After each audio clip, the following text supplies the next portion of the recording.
Logan's Run is a new motion picture set in the 23rd century. It depicts a perfect world in which people live and love in total pleasure. In 1976, a science fiction film arrived in theaters with a question that nobody in the audience wanted to answer. What would you do if the world told you that 30 was as old as you were allowed to get? Most people remember the spectacle. Very few knew what was cut, changed, or buried before it reached the screen. These are Logan's Run, 1976. 15 secrets hidden for decades. Secret 15, the scenes that were cut, and the preview version that ran 130 minutes. To create that complex world, producer Saul David and his company are using the technology of today and expanding it as a framework for the adventures of the future. The version of Logan's Run that opened in theaters on June 23, 1976, was not the version that MGM had previewed for test audiences in San Diego the month before. A bootleg audio recording of that May 1976 preview screening has been documented, and it confirms that the preview cut ran approximately 130 minutes, significantly longer than the 119-minute theatrical release. What came out of the editing room between the preview and the opening was a film with a noticeably different character. The preview version opened with a sequence that the theatrical cut removed entirely. Francis hunting down a runner who falls into a pool, killed in front of an applauding crowd. That scene established the society's casual relationship to death in a way that was colder and more explicit than what audiences eventually saw. The carousel sequence ran longer, without the overdubbed computer voice announcing "Last Day" that was added for the release version. Scenes between Logan and Jessica were extended, including one in which Jessica asks whether Logan considers flameout the ultimate kill, a line that sharpened the story's moral edge. And in the ice cave sequence with Box, the dialogue between Logan and Jessica as they posed for the robot's proposed sculpture shed direct light on a plot hole in the theatrical cut. You don't have the choice. It's not your decision. So tell us. Very well. Follow me. Logan admits he had been ordered to find Sanctuary and destroy it, and that he had called in the Sandmen who killed the runners in the cave. His confession of remorse and confusion at his own change of heart explained his character's arc in ways the released version never quite managed. Several other scenes were shortened or cut entirely, including a longer and racier version of the Love Shop sequence, and a scene where Francis and Logan encounter a woman on Last Day, casually discussing her impending death. The primary reasons for the cuts were the film's rating, eliminating nudity to secure a PG rather than an R, and overall length. Some footage survives as extras on the 1998 DVD release. Other scenes documented in the shooting script appear to be lost entirely. Secret 14. The novel was passed through 3 different producers before anyone made it. This one postulates a world in which you don't really have to do anything except enjoy, so that this utopia consists in a series of extrapolations of what seem to be pretty obvious tendencies today. The road from William F. Nolan and George Clayton Johnson's 1967 novel to the 1976 film was long and involved 3 separate producers abandoning the project before Saul David finally brought it to the screen. Oh, what the hell took you so long? It was the debriefing. It was more complicated than usual. Well, come on, get in the water. The first was George Pal, the Hungarian-born producer behind The War of the Worlds in 1953 and The Time Machine in 1960, 2 of the most respected science fiction films of the previous generation. Pal had rights to the novel and attached Robert Redford to star before he fell seriously ill and had to step away. Saul David then acquired the rights. David was a producer with a solid commercial track record. He had worked on Fantastic Voyage in 1966 and Our Man Flint in 1966.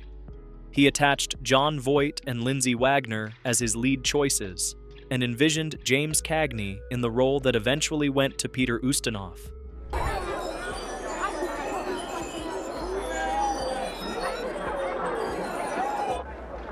You better go home. I'd rather be with you. David then sold the rights to Irwin Allen, the producer known as the Master of Disaster for the Poseidon Adventure in 1972 and the Towering Inferno in 1974, before thinking better of it, buying them back, and making the film himself. The version that emerged carried the fingerprints of that long development in its compromises and its ambitions. Secret 13. Robert Redford was originally cast in the lead role. It says here, I mean, it's extraordinary. It said that the reason why you don't have any press photographs is you don't want anyone to see how, in the wrong light, his face is a little lumpy these days.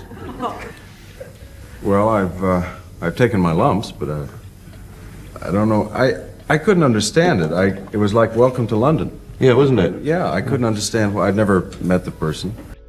When George Pal had the rights to Logan's Run and was planning to produce it, Robert Redford was his choice to play Logan. This was the mid-1970s Redford, coming off Butch Cassidy and the Sundance Kid in 1969, The Sting in 1973, and The Great Gatsby in 1974. He was one of the most bankable stars in American cinema, and attaching him to a science fiction project would have been a significant commercial statement. When Pal's illness took him out of the project and the rights moved through hands, Redford's attachment went with him. By the time Saul David was producing and John Voight was the lead choice, the film had shifted in both ambition and budget calculus. A year? 6 months? What happens when you're 16 and you go to Greece? Nothing will happen. Nothing. I make the rules here. No cubs over 15, Billy. The version that was eventually made starred Michael York, a fine actor with strong commercial credentials from Cabaret in 1972, The Three Musketeers in 1973, and Murder on the Orient Express in 1974, but a substantially different kind of screen presence than Redford brought to a role. York was 33 at the time of filming, which aligned with the screenplay's decision to raise the death age from 21 to 30. Secret 12. William Devane was cast as Francis, then left for Alfred Hitchcock. It's constantly an exciting day's work to come here every morning and create something that has not been done before. In the MGM workshops, a 23rd century maze car evolves from blueprints. The role of Francis, Logan's fellow Sandman and relentless pursuer, was cast with William Devane well before principal photography began. Devane was announced in May 1975 as playing an elite Sandman in the production. He then withdrew. Alfred Hitchcock had required him to step in as a replacement for Roy Thinnis in Family Plot, Hitchcock's final film, which was filming at the same time. Devane chose Hitchcock over Logan's Run, a decision that, given the circumstances, was entirely understandable. Did you ever see anybody renew? I think you've been sculling out too much. First nursery and now silly questions. No, but did you? Richard Jordan, who stepped in as Francis, was known primarily from television work and from smaller roles in westerns and crime films. Logan's Run gave him his most prominent theatrical role to that point, and his performance as the controlled, almost mechanical Francis became one of the film's most discussed elements. Jordan continued working steadily in film and television for 2 decades until his death in 1993. What Devane's Francis would have looked and felt like, and how it would have shaped the dynamic between Logan and his pursuer, is something the film never got to find out. Secret 11. The budget tripled during production. Chris Outwater, one of America's leading scientists in the field of lasers and holograms, produces new light and image techniques. A great many experts work long and hard to construct the world of the future. When the Logan's Run production was first projected, the budget was estimated at $3 million. By the time the film was finished, after 8 months of post-production alone, following principal photography that ran from June through September 1975, the actual cost had reached $9 million. Why do they run instead of going on carousel? Good one. That was an expensive film for 1976, equivalent to roughly $50 million in current purchasing power, and it was 3 times what anyone had originally planned to spend. The escalation came from multiple directions. The production design was enormously ambitious, requiring large-scale set construction at MGM's studio in Culver City, location work across Dallas and Fort Worth, and elaborate miniature work and optical effects for the film's numerous futuristic environments. Post-production alone consumed 8 months as the visual effects, score, and editing were completed. This is a utopian movie, and like all utopian movies, it presents a marvelous future, but with a worm in the apple. Jerry Goldsmith's score had to be finished and recorded. The miniature city had to be photographed and composited. The final film required a level of investment that the original budget had not accounted for, and the studio accepted the overrun because the project had become a prestige release. Secret 10. The futuristic city was built in Dallas and Fort Worth. But it's only such a team as we have gathered together to make this film that gives us the reward of seeing something that we haven't seen on the screen before. The gleaming, utopian city of Logan's Run, all clean lines, skyways, and carefully controlled pleasure, was not a constructed fantasy. Much of it was real architecture, filmed on location in the Dallas and Fort Worth area of Texas during the summer of 1975. The production saved approximately $3 million by identifying existing buildings whose modernist design read as futuristic enough to pass for the 23rd century without construction costs. The Dallas Market Center served as the city's Great Hall, a massive, multi-level commercial space that the production dressed and lit to suggest a civilization that had optimized everything for consumption and comfort. But you don't know, you just assume. 1 for 1.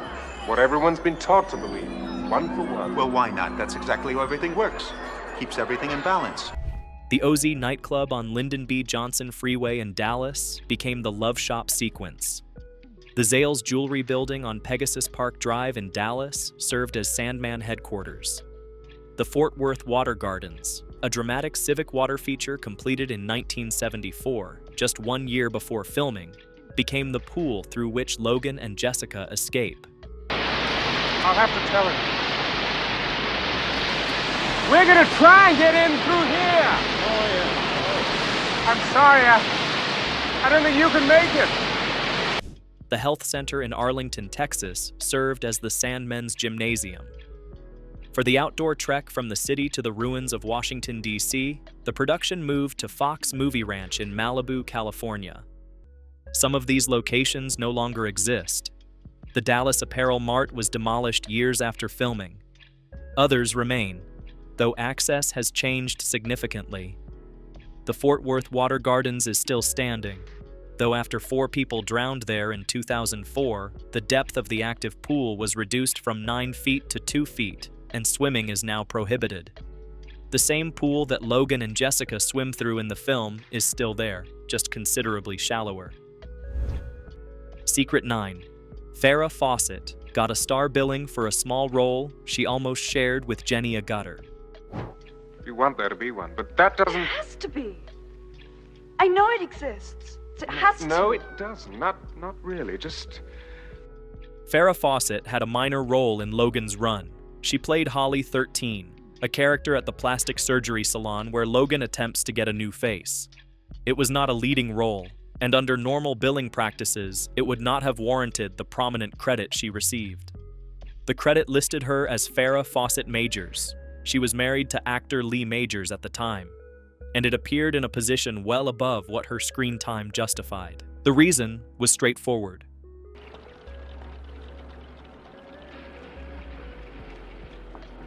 Will you get on the table, please? Do you want me to take my clothes off?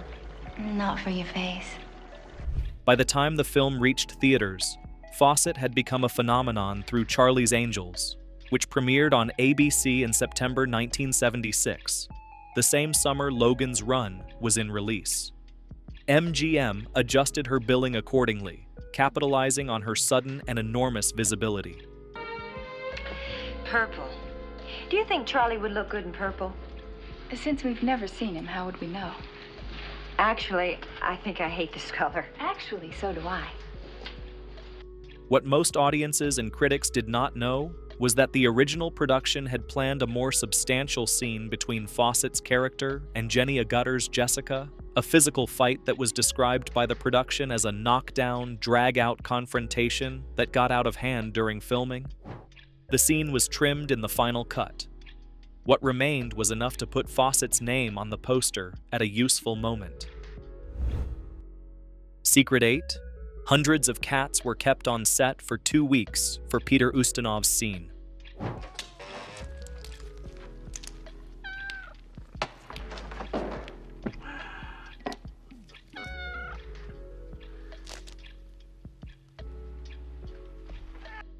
Peter Ustinov played the old man, the only genuinely aged person Logan and Jessica encounter in the ruins of Washington, D.C., living in the overgrown remains of the United States Senate chamber surrounded by cats. That detail from the screenplay required the production to actually source, house, and manage a large number of live cats on a fully enclosed soundstage at MGM's Culver City facility. Are you alone here? Oh, hardly.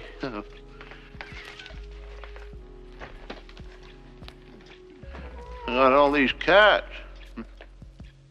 The cats, provided by Hetty Cram of Cat Care Shelter in West Los Angeles, lived on the set for approximately 2 weeks while their scenes were being filmed. Double entrance systems were built into the enclosed set to prevent any of the cats from wandering off during production. Managing that many animals in a confined space while simultaneously filming a scene requiring emotional nuance from Ustinov was a logistical challenge the crew addressed by accepting a certain level of productive chaos. What people? All of them. It's marked on a wall here someplace. All the people, all the time, shall not. The cats behaved largely as cats do. The scene required patience from everyone involved. Ustinov, who was one of the more experienced and adaptable performers in the film, worked through it without apparent difficulty.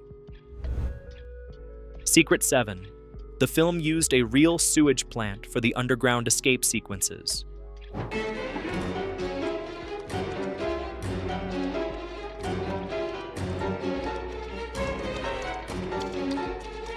The sequences in which Logan and Jessica make their way through what the film presents as an undersea complex used for raising and harvesting food were filmed at the sewage disposal plant in El Segundo, California.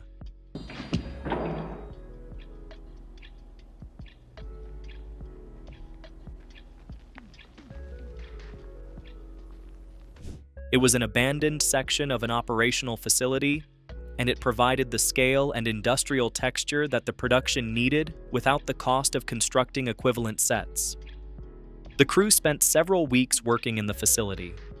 Accounts from the production suggest that the completion of those particular scenes was, in the words of those present, a joyful moment for everyone involved, which is a diplomatically mild way of describing the experience of spending multiple weeks filming in close proximity to a sewage treatment infrastructure. The El Segundo location contributed to the film's visual variety, and the decision to use it reflected the same practical economics that had sent the production to Dallas and Fort Worth to find the city rather than build it. Secret 6. The film was the first to use Dolby Stereo on 70mm prints. Oh, they're dead. They're dead, yeah.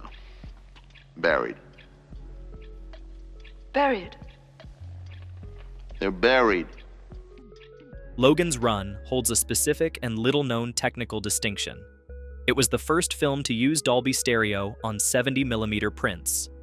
That format, which provided significantly improved audio quality over the existing standard, was deployed for Logan's Run before any other film had done so in that configuration. The soundtrack was composed and conducted by Jerry Goldsmith, who built it around 2 distinct sonic approaches: strings, keyboards, and abstract electronics for scenes set inside the city, and a full orchestra for everything that happened outside it. The distinction tracked the film's central dramatic movement from enclosed comfort to open exposure. Goldsmith's score was first released on LP by MGM Records in 1976. The complete expanded and remixed version was not available until January 2002, when Film Score Monthly issued it on CD. The Dolby stereo distinction gave the score's first audiences a listening experience that was technically ahead of almost everything else in theaters that year, a fact that went largely unremarked because the technology was so new that most reviewers had no reference point for evaluating it. Secret 5. The novel set Sanctuary on Mars. The film changed it to Washington, D.C.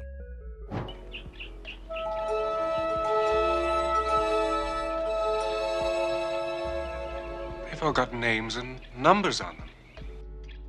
The novel that gave Logan's Run its premise is William F. Nolan and George Clayton Johnson's 1967 book of the same name. The film uses two of the novel's basic concepts. Everyone dies at a set age, and Logan and Jessica run, and almost nothing else. The changes were extensive and fundamental. In the novel, the death age is 21, not 30. The method of death is different. And Sanctuary, the destination Logan and Jessica are searching for throughout the story, is not a place in the ruins of Washington, D.C. It is in orbit around Mars. Screenwriter David Zella Goodman made the decision to bring Sanctuary down from orbit and place it within reach on Earth, and to use the ruins of a recognizable American civic landmark as the location where Logan and Jessica discover the truth. The Senate chamber setting, with Ustinov's old man among the cats and the ivy, gave the film's revelation an elegiac quality rooted in American history that a Martian orbital station could not have provided. Nolan and Johnson were not deeply consulted on the screenplay changes. Their relationship with the adaptations of their novel across both the 1976 film and the subsequent television series was not always an easy one. Secret 4. The carousel special effects were considered the most difficult sequence in the film.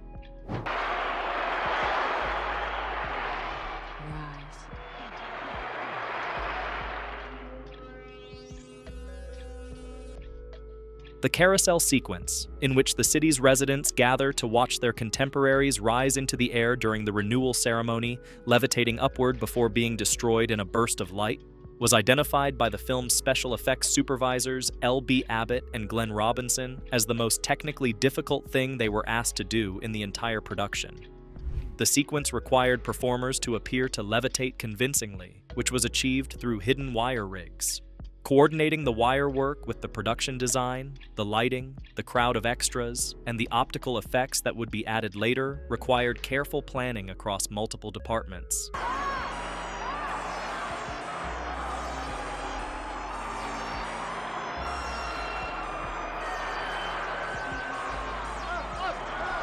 The visual effects work on Logan's Run as a whole was recognized by the Academy of Motion Picture Arts and Sciences with a special award at the 49th Academy Awards in 1977.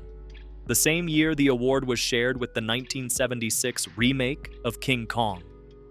The special award designation, rather than a competitive nomination in an existing category, reflected the fact that a dedicated visual effects Oscar did not yet exist as a regular competitive category.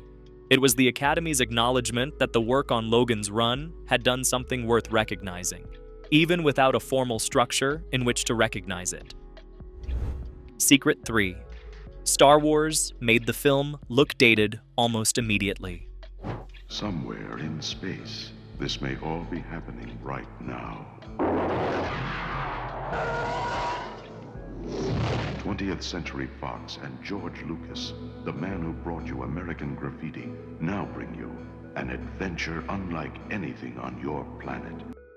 Logan's Run opened on June 23, 1976, earned a substantial box office return, $2.5 million in its first 5 days, and won a special Academy Award for its visual effects. It was, by the standards of 1976, a success.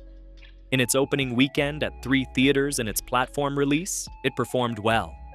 The studio expanded distribution, and the film continued to draw audiences through the summer. 13 months later, Star Wars opened on May 25, 1977, and the standard for what science fiction visual effects could be was reset overnight.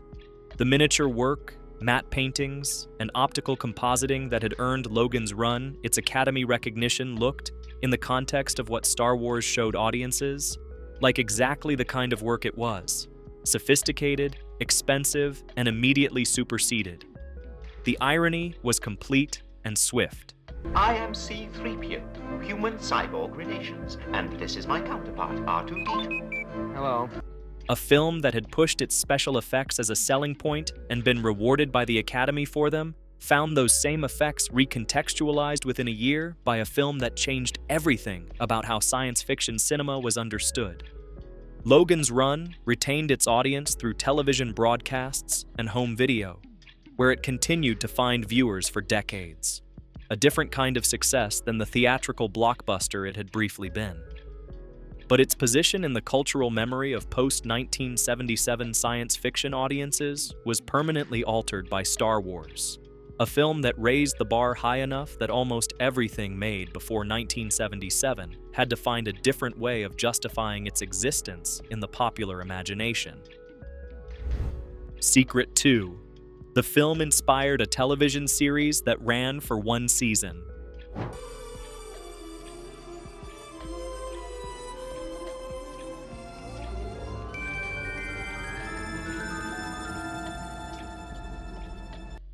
The commercial success of Logan's Run was sufficient to prompt CBS to commission a television series based on the same premise.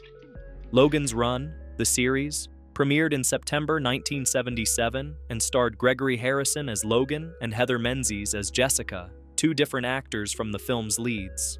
Donald Moffat played Rem, a new android character added to the cast. The series followed Logan, Jessica, and Rem traveling through the post-apocalyptic world outside the domed city, encountering various societies and communities in an anthology-style format. The show ran for 14 episodes before CBS canceled it in January 1978. Critics found it uneven, and the ratings were not strong enough to sustain a second season. In the city of domes, you must die when you reach 30. We didn't want to die, so we ran. The format? The three leads moving from one self-contained story to the next, encountering new characters each week, had worked for The Fugitive and The Incredible Hulk in different contexts. But it did not generate the sustained viewer investment that the network needed. The novel's authors, Nolan and Johnson, were minimally involved in the television adaptation. The series has been released on DVD and has found a modest audience among viewers interested in the period's science fiction television. Secret 1. The film was ahead of its time in its treatment of age and identity. How many of you want this to be lasting? Come on, we can rush him. When Logan's Run opened in 1976, the baby boom generation, the largest demographic cohort in American history, was in their late 20s and early 30s.